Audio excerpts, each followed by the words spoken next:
Howdy guys, Patriotic Enema.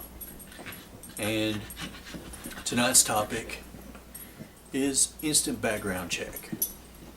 What does it really do? Okay.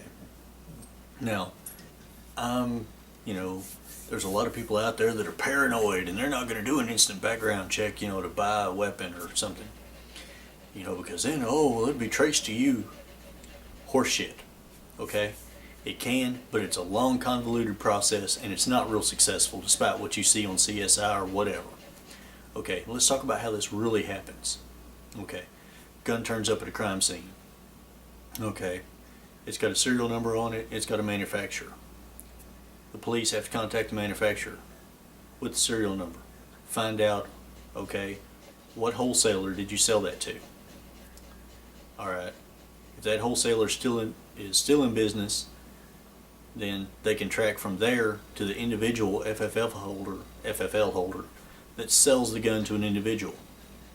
Now, if that person is still in business and is willing to cooperate, then they can find out individually whose gun that is. But when you do the instant background check, all it says is handgun or long gun. There is nothing there for serial number or anything else. All you're doing is being approved to buy something. The individual paperwork is held by your individual FFL. Support small businesses, okay? And then, that way, or go to huge mega businesses where they've got so much paperwork they can't handle it all. Because if you buy from the smaller businesses, if they go under, they're not really obligated, to keep up with that.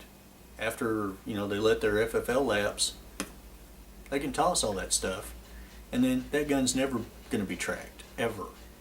So, there's a lot of paranoia out there.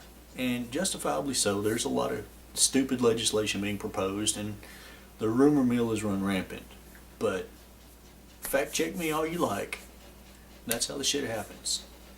The manufacturer sells it to a wholesaler. The wholesaler sells it to a business. A business sells it to an individual.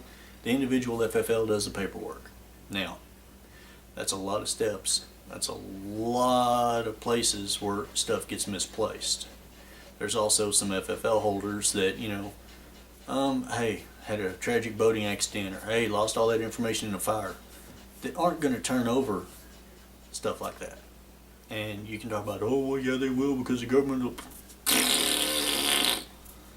The government can only do what you let them, okay? They work for us. We pay them to work for us. I'm not scared of them. They should be scared of me. They should be scared of you. They should be scared of everybody that votes. But as far as me being in fear of the jackboot thugs, no. I know they can make an example out of people like Randy Weaver and the Branch Davidians, but as far as really being scared of them, no. No. Not right here where I am, and not having, not done anything to really draw attention to myself. Not really concerned about it.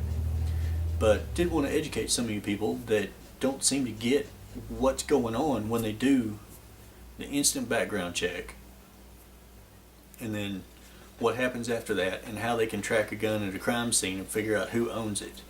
Because there is no gun registration. There's no national registry. No. I know too many FFL holders that say, no, they never come in and say, okay, we want all your paperwork so we can put it all in this database. No. All they know is whether it's a long gun or a handgun. Okay? So be afraid all you want to. Wet the bed. I don't care what you do.